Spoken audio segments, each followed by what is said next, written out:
მოგესალმებით, ვიწყებთ გადაცემას ძიმე კასთან. დღეს ჩვენი სტუმარია მომღერალი ნინი ვადურაშვილი. როგორ ახარ ნინი? კარგად, როგორ ახარ? ვდობთ. ღირსების ორდენი მართლა გადმოგცეს? ორდენი არა, მედალი. მედალი. რისთვის?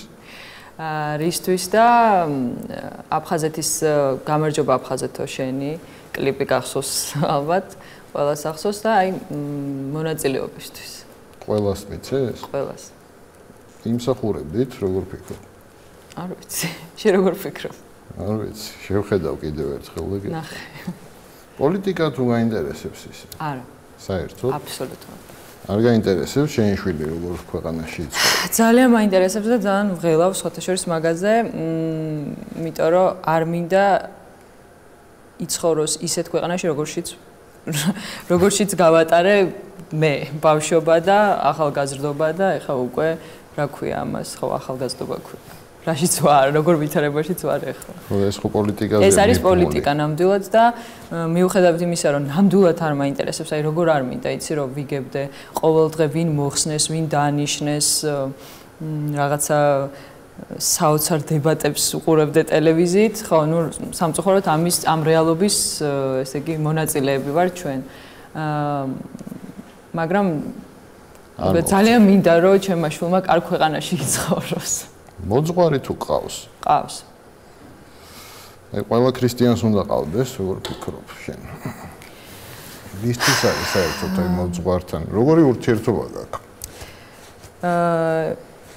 ჩემი აზრით უნდა ყავდეს. არ ვიცი, ხა ძალიან ისეთი სხვადასხვა შეხედულება აქვს. ბევრი ამბობს, რომ მაგალითად მე ჩემი ურთიერთობა მაქვს ღმერთთან და მე არ მინდა მოძღვარი პირდაპირ ვამყარებ კონტაქტს ღმერთთან და რასაჭიროა თქვა შუამავალი და ადამიანი, რომელსაც უნდა თქვა მოუყვე, რასაც თქვა მოძღვარი აკეთებს. ჩემი აზრით უნდა ყავდეს მოძღვარი. მე მაგალითად ძალიან ესეთი მეგობრული ურთიერთობა მაქვს მამა მიქაელთან და მიუხედავად იმისა, რომ თქვა რაღაცები შეიძლება ისეთ თემებია, ხო? ადამიანს აქვს ისეთ თემა, რასაც თქვა სხვას ვერ ეტყვის და მოძღვარს უნდა უთხრას. მიუხედავად იმისა, რომ თქვა არის ისეთ თემები ჩემ ცხოვრებაში, რაც მაგალითად სხვას ვერ ვეუნები, მამა მიქაელთან ამის თქმის ესე იგი პრობლემა არა მაქვს, ხო? ანუ ყველაფერს ეუბნები. შენი მესაიდუმლეა. ყველაფერს ვეუბნები კი. ქართული შოუ ბიზნესი რატო ვერ ვითარდება? ქართული შოუ ბიზნესი იმიტომ ვერ ვითარდება, რომ ჯერ ისეთი არ არსებობს ფული ამ ქვეყანაში. თავარი პრობლემა ეს არის, იმიტომ რომ შოუ არსებობს. შოუც იცი რა არის? შოუც არ არსებობს. იმიტომ არ არსებობს შოუ, რომ ფული არ არსებობს. იმიტომ არ არის ფული, რომ შოუ არ არის. თავარი, ანუ ფინანსებზეც, ახლა იცი რა არის, მარტო ფინანსებზე არ მინდა ვთქვა, იმიტომ რომ იქ გემოვნების საკითხიც არის, ძალიან ბევრი პრობლემა არის, მაგრამ თავარი არის, რომ ფული არ გვაქვს და ამის გამო ვერ ვითარდება ქართული შოუ ბიზნესი. აი გემოვნებიან მუსიკას ვინ აკეთებს, ვინ მოგწონს ქართული მომღერლები? გემოვნებიან მუსიკას ვინ აკეთებს? მომწონს სტეფანე და მომწონდა ჩვენი პროექტი სტეფანე და სამი გოგო. და ვთვლი რომ გემოვნებიანი მუსიკა იყო. მომწონს ნინო ქათამაძე, მომწონს ირაკლი ჩარკვიანი. 33-ია. შენ თუ დაგიწერია მუსიკა როდის? კი. დამიწერია. ყველაზე ცუდი მომღერალი ვინ? აუ, არ ვიტყვი შეიძლება. იმიტომ რომ მარტო ერთი არ არის. ბევრი არის. კითხავებთან თუ დადიხარ? თუ დავდივარ არა, ესე არ დავდივარ, მაგრამ ყოფილვარ და ვთვლი რომ ისეთი მიუხედავად იმისა, რომ ვიცი რომ არ არის სწორი და თქვა ზოგს ისე ჩვენება რომ სასაცილოა და ანუ არაფერს მეც გაგირტყავ, რაღაცეების ხანდახან ჯერა ხოლმე, იმიტომ რომ მართლა ამხდენია და ნუ არ ვიცი ახლა ეს რამდენად რეალურია, მაგრამ შენმა მოძღვარმა იცის? იცის. მერე? იცის. ნუ მიშლის რა თქმა უნდა. აი ქართველი მომღერლები რატომ ღერიან სუწვიმაზე, მონატრებაზე და სამშობლოზე? მე შენ გეტყვი ხარ რატომ ღერიან წვიმაზე, მონატრებაზე და სამშობლოზე? ძალიან რთული არის საერთოდ კარგი ტექსტის დაწერა. თუ ყველაფერი კარგის გაკეთება არის რთული, მოდი ამაზე შევთანხმდეთ. და ქართული ტექსტი არის თვითონ ისეთი, ქართული ძალიან რთულად იწერება. აი, ბევრად უფრო მარტივად დაწერ ინგლისურად, თქვა გართობაზე. აი, მე მაგალითად მინდა რომ ვიმღერო გართობაზე, როგორ ვერთობი, მაგრამ იმდენად სულელურად ჟღერს, აი ძალიან სწორი სიტყვები უნდა შეარჩიო და ძალიან ისე უნდა მივუდგე. მოკლედ, რთული სამუშაო და ალბათ ყველას უადვილდება, რომ წვი მაქარი და თოვლი და სამშობლო ჩასვას ტექსტში, იმიტომ რომ უფრო ადვილი დასაწერია. არ გონია რომ აი ახალგაზრდა ადამიანები რომ სამშობლოზე მღერიან ცოტა ფარისევლობაა. კი, მე ვთვლი რომ ისეთი რამ უნდა იმღერო, რაც შენ ასაკს შეეფერება და შენ მდგომარეობა შეეფერება და ცოტა აი პატარა ბავშვებიც რომ მღერიან რაღაცა ძალიან ტრაგიკულ სიყვარულზე და თქვათ პატარა ბავშვები იგივე რომ რაღაც ის სამშობლოზე ძალიან ისეთ სიმღერებს მღერიან, ცოტა ხო. ნამდვილად არ შეესაბამება მათ ასაკს. რატო აღარ ჩანხარ შენს არც სცენაზე, არც ვიდეოებს აღარ აკეთებ? სცენაზე ვინ ჩანს? ეგ მითხარი ჯერ. სცენა აღარ გვაქვს. კაცები ჩანან პერიოდულად. არ ვიცი, აი კონცერტები ნამდვილად აღარ ტარდება სამწუხაროდ. და თუ ტარდება, ზოგში ვარ, ზოგში არა, რაც შეეხება ვიდეოებს, იცი რა არის, ყოველთვის უდგებოდი ჩემს საქმეს რაღაც ისე, ან გავაკეთებდი კარგს, ახლა არ ვიცი ვისთვის როგორ ვიღაცისთვის ჩემი სიმღერა შეიძლება ძალიან ცუდი იყოს, ან ვიდეო იყოს ძალიან ცუდი, მაგრამ მე ვთვლი რომ ყოველთვის მქონდა ხარისხიანი ან კლიპი, ან თქვა სიმღერა. ეხლა თქვა იმხელა პაუზა მაქვს, რომ თუ კი არა და აუცილებლად დაუბრუნდები, მაგრამ რომ დაუბრუნდები, მინდა რომ კარგით დაუბრუნდე და არა თქვა ისეთი კლიპით, მოდი კლიპი გადავიღე. მოდი რაღაცა სიმღერა ჩავწერე, კლიპი გადავიღე, ესე არა. ეს პაუზა რატო გაქვს? იცი რა არის, მარტო მე არ მაქვს, მე მგონი ყველას ეგრე აქვს. რაღაცა თითქოს სტიმული დაკარგა ყველამ, რომ რაღაცა გააკეთოს, იმიტომ რომ იმდენად არაფერი არ ხდება, რომ ყველა არის რაღაცა სხვა რაღაცებზე გადართული და აქედან გამომდინარე ეს ჩემი პაუზა მე მგონი არ არის რომ მარტო მე მაქვს პაუზა. ყველას პაუზა აქვს. აი ამ ხელა ამბავი რატო ატყდა შენ ჯერ გათხოვებაზე მე გაშურება. აი რა რითი მიიქცია ამ ხელა ყურადღება. აი მეც სულ ეს კითხვა მაქვს და მე ვფიქრობ. აი შენ ხო ეხლა მე და შენ არ ვიცნობთ ერთმანეთს დღეს გაგიცანი. შენი აზრით რატო? მე გეკითხები შენ. არ ვიცი. არიც ხო? არც მე არ ვიცი. მართლა არ ვიცი. და ჩემი აზრით ცოტა არაბუნებრივად, ესე იგი რაღაცა არაბუნებრივი რეაქცია მოყვა თუნდაც ჩემ გათხოვებას და თუნდაც ჩემ გაშორებას, იმიტომ რომ შეიძლება თქვათ ჯერ იყო და რატო არ თხოვდები და რატო იყო ეს ესეთი აქტიურად განხილვადი ვერ გავიგე, იმიტომ რომ ჯერ იყო რომ 26 წლის ასაკში ნურით ვერ გათხოვდა იყო და ჩემი აზრით 26 წლის ასაკში ადრეც არის გათხოვება და ჯობია რომ უფრო მეტად დაალაგო შენი ცხოვრება და მერე გათხოვდე და მერე მიიღო ეს გადაწყვეტილება, თუმცა ზოგი 18 წლის ასაკში თხოვდება და ძალიან სწორია და მთელი ცხოვრება ერთად არიან. ამას ვერ განსაზღვრავ, მაგრამ აი ჩემ ვერ ხვდები 26 წლის ასაკში რატომ მეუნებოდნენ რომ რით ვერ გათხოვდა და დაბერდა, კაი გავთხოვდი, მერე ამბავი მოყვა რომ ვის გაყვა, რატო გაყვა და ასე შემდეგ და მერე გავშორდი და ვინ არ გაშორებია. აი ვინ არ გაშორებ. იგი არ დაიწყეს, არ თხოვდები, არ გეკითხები. ეხლა არა. არა, ცოტა ხანი არა. კაც და ქალს შორის რა განსხვავებაა შენი აზრით? კაც და ქალს შორის რა განსხვავებაა და იცი რა, მიუხედავად იმისა, რომ ამბობენ, რომ კაცები უფრო ძლიერები არიან, მე არ ვთვლი ესე და ვთვლი რომ ქალი უფრო ძლიერია ვიდრე კაცი, მე მაპატიონ კაცებმა. რაში გამოიხატება? აი ქალი უფრო მეტად ბევრ ამას თქვა იგივე ფსიქოლოგიურად, ხა ფიზიკურ ამტანობაზე არ მაქვს საუბარი, ხო? ფსიქოლოგიურად ქალი უფრო მგონია მაგარი ვიდრე კაცი და უფრო მეტ რაღაცას უძლებს ვიდრე კაცი. ნუ ძალიან დიდი განსხვავებაა ხა კაც და ქალს შორის, ხამდე რაღაცა ჩამოვთვალო? არ გინდა. შენი საყვარელი ფილმი რომელია? ჩემი საყვარელი ფილმი, ბევრი საყვარელი ფილმი მაქვს. აი ყველაზე ძალიან პირველად რომელი ფილმი შეგიყვარდა? პირველად რომელი ფილმი შემიყვარდა და ბავშვობაში სუსუპირველად რა ფილმიც ყველაზე ძალიან მიყვარდა, ეს იყო ბაბუაჩემის მონაწილეობით საბუდარელი ჭაბუკი და მახსოვს სუბტიროდი ხოლმე, როდესაც იმედას ჩხუბის სცენა იყო. ძალიან მიყვარს კარლიტოს გზა. და საერთოდ ძალიან მიყვარს ალ პაჩინო და ვთვლი რომ ერთ-ერთი გენიოსია. ყველაზე სიმპათიური ქართველი კაცი ვინ არის შენთვის? სიმპათიური ქართველი კაცი?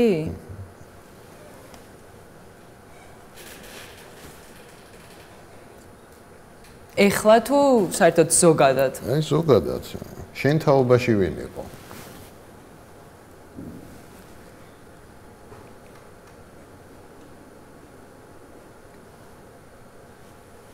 რო გითხრა რომ გამორჩეულად ვინმე მომწონს არა? არა. ყველა კაცი ერთნაირი. არა, ყველა კაცი ერთნაირი როგორ არის, მაგრამ გამორჩეულად ესე არავის არ გიждები მართლა. საერთოდ როგორი კაცები მოგწონს? როგორი კაცები მომწონს, ესე სტერეოტიპი არა მაქვს თქვა თან შავგურემანი უნდა მომწონდეს, აქერან, თქვა რიჟა. მომწონს რაღაც კაცური კაცები, ისეთი კი არა, აი კაცური კაცები, რემბოები კი არ მომწონს. უბრალოდ აი მამაკაცური, აი არ ვიცი, რაღაც მამაკაცური უნდა ქონდეს ალბათ და შეიძლება იყოს მაღალი, დაბალი, მსუქანი, გამხდარი. თუმცა ერთ ვიტყვი რომ ძალიან გამხდარი კაცები არ მომწონს, ისევე როგორც ქალი. მამაკაცურობა რას ნიშნავს შენთვის? რაში ბევრს რო სვამს? არა, პირიქით, ბევრს რო სვამს ძალიან ცუდია. ბევრს რო ეწევა, ეგეც ძალიან ცუდია. მამაკაცურობა იცი რაში მდგომარეობს, რომ მაგრძომინოს რო ქალი ვარ. ანუ ჩემზე ძლიერი უნდა იყოს, უნდა დამეხმაროს ბევრ რაღაცაში და უნდა ვიგრძნო რომ ეს მამაკაცი არის ჩემზე ჭკვიანი. და რა აზრსაც არ ვკითხავ, ყველაფერში ესეთი სწორი პასუხი უნდა მომცეს და არ უნდა ვიგრძნო რომ მე მასზე წინ ვდგავარ და მე მასზე ჭკვიანი ვარ. ძველი ბიჭები თუ მოგწონდა? მომწონდა. რატო? რა მოგწონდა? იცი რა არის, მე მგონია რომ ყველა გოგოს ცხოვრებაში ხო რაღაც აი გარდატეხის პერიოდში განსაკუთრებით არის ეგ მომენტი რომ მოწონს ძველი ბიჭი. ნუ არ ვიცი რატო, რისთვის, რაღაცა გონია რომ უფრო ესეთია, მაგარი ტიპია, მამაკაცურია, ძლიერია, დაგიცავს, შენ გამოიჩხუბებს, იქ ცოტა რო ეჭვიანობს და რაღაც თავის მამაკაცურ რაღაცებს რო ავლენს მოგწონს, ნუ მაგასაკში და შემდეგ რო იზრდები ალბათ ხვდები რომ ეს ყველაფერი უბრალოდ სასაცილოა ჩემი აზრით. 17 მაისზე რას ფიქრობ? აი რომ ნახე ეს კადრები რა იფიქრე? 17 მაისზე აი ტაბურეტკები ხო 26-ზე ამერია. 17 მაისზე რა ვიფიქრე და ჩემი აზრით რა თქმა უნდა გადამეტებული იყო ეს ყველაფერი რაც მოხდა. ანუ რაღაც უფრო სპექტაკლს გავდა ისეც ცოტა მაპატიეთ, მაგრამ მეცინებოდა ამ ყველაფერზე რომ უყურებდი, იმიტომ რომ ესე არ შეიძლება, იმიტომ რომ რაღაც ადამიანები თავის რაღაცას გამოხატავდნენ, არაფერს არ აშავებდნენ და უცბად რაღაც ძალიან აგრესიულად ჩაერივნენ სხვა ადამიანები, მაგრამ ну რა ვიცი, მოკლედ მე ჩემი არ მინდა ამ თემაზე ლაპარაკი თუ შეიძლება. კი მოსკოვში ცხოვრობდი ცოტა ხანი, როგორი ქალაქია? მოგწონს? მოსკოვი, იცი რა არის? აი ძალიან უცნაური ქალაქი არის. იქ რო ხარ, თითქოს აი ძალიან იღლები ამ ყველაფრით, ხლის, თქვათ, იგივე ეს მოძრაობა, რაღაცა საგიჟეთი, გართობა, ცუდი ამინდი, მაგრამ რომ მოდიხარ იქიდან, მე თითქოს სულ გენატრება. აი მაგალითად მე იქ რო ვიყავი, ცოტა ისე ვიყავი, იცი, მომბეზდა თან ცოტა დავიძრგუნე ამ ამინდის გამო, დავიძრგუნეზე იყო, ესე იგი, ჩემ იმაზე რა ქვია, ერთ-ერთმა მან ამოჭრა დავიძრგუნე. არიცი ეგა? სად პროფილში გადაცემაში ვთქვი დავიძრგუნე და ამაზე მოკლედ ააგეს მთელი ამბავი და დამიჭრეს და აი როგორ დაიძრგუნა ნინი ბადურაშვილი და გამახსენდა. ხო და რაც შეეხება მოსკოვს, ხო? მაგრამ მოსკოვს აქვს რაღაცა თითქოს ესეთი მაგნიტი, რომელიც გიზიდავს. აი მიუხედავად იმისა, რომ იქ რომ ვიყავი, ფიქრობდი, რომ ცოტა ჩემთვის მძიმე ქალაქია, თან როდესაც პატარა ქვეყნიდან და პატარა ქალაქიდან გადადიხარ ამხელა დიდ ქალაქში, უკვე რთული არის ძალიან იქ ცხოვრება. ისე რომელი ქალაქი მომწონს? მაგრამ მაინც მომწონს მოსკოვი. ყველაზე ძალიან მოსკოვი მოგწონს? სადაც ნამყოფი ხარ? ყველაზე ძალიან სხვათა შორის არ მოსკოვი არ მოწონს. ყველაზე ძალიან მომეწონა ვენა. თბილისი თუ მოგწონს? თბილისი მომწონს. აი რა მოგწონს თბილისის? თბილისი ერთობი თბილისში. იცი რა არის? თბილისი აი მიუხედავად იმისა, რომ ყველა ამბობს, რომ თბილისი მობეზდა, ვინც თბილისში ცხოვრობს და თბილისი აღარ შეუძლია და თბილისში გართობა არ არის და აი ნუ დღეს რა გავაკეთოთ და საწავიდე და ნუ ხო ამ ქალაქში ხო არაფერი არ ხდება. მიუხედავად ამ ყველაფრისა და შეიძლება მეც ამას ვამბობდე, როდესაც გავდივარ ქვეყნიდან ძალიან მაგრამ ენატრება თბილისი და აი ის რაღაცა ისეთი უმნიშვნელო თქვათ რაღაც ქუჩებიც კი რომელზეც შეიძლება არც მოუხდე ან წელიწადში ერთხელ გავიარო და თბილისსაც აქვს ეს რაღაცა მაგნიტი თითქოს და მიუხედავად იმისა პატარა არის ძალიან საყვარელი ქალაქია და მე მივხვდი რომ მე მგონი თბილისის გარდა ვერსად ვერ ვიცხოვრობ და ვერთობი თუ არა თბილისში კი ვერთობი შეძლებს და ვარ სად ვერთობი და იცი რა უფრო ძირითადად უფრო მეგობრების სტრესში ვერთობი, იმიტომ რომ კლუბური გართობას არ მიყვარს და უფრო მიყვარდა თინეიჯერულ ასაკში. რაც გავიზარდე, ისე არა ნაკლებად და ვერ ვიტყვი რომ ძალიან კლაბერი ვარ, მაგრამ იშვიათად კლუბებშიც დავდივარ და ძალიან მშვენივრადაც ვერთობი და ვთვლი რომ არსებობს ისეთი კლუბები, სადაც კარგი მუსიკა უკრავს და შეგიძლია გაერთო, მაგრამ მიუხედავად ამ ყველაფრისა მირჩევნია რომ მეგობრების სტრესში გავერთო. ქართველ ჟურნალისტებზე რა აზრის ხარ? იცი რა, როგორც ყველა სფეროში კარგი არის და ცუდი არის, ამაშიც იგივე მდგომარეობაა. მოგწონს ვინმე? ქართულ ჟურნალისტებში? აი ეს რო გითხრა გამორჩეულად, არა. რომელ გადაცემას უყურებ სიამოვნებით? ქართულს. რომელ ქართულ გადაცემას უყურებ?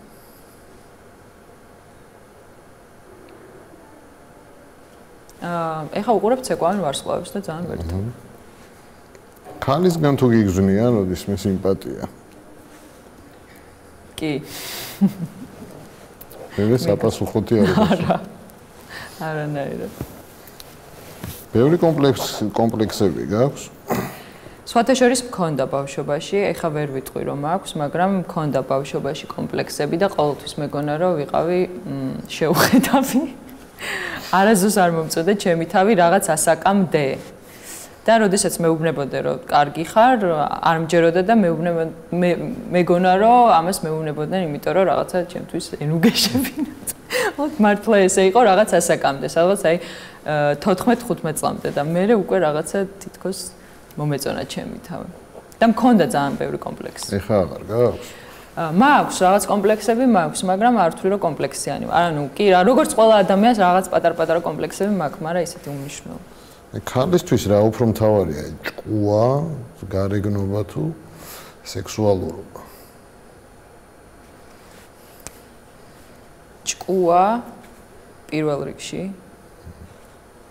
მერე გარეგნობა და მერე სექსუალურობა. მაგრამ მერე გარეგნობა და სექსუალურობა ერთად. ერთად?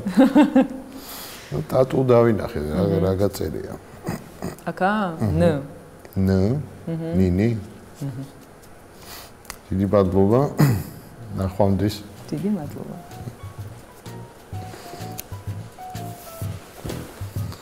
მე მეგონა რომ ნო გეწერა. ნო?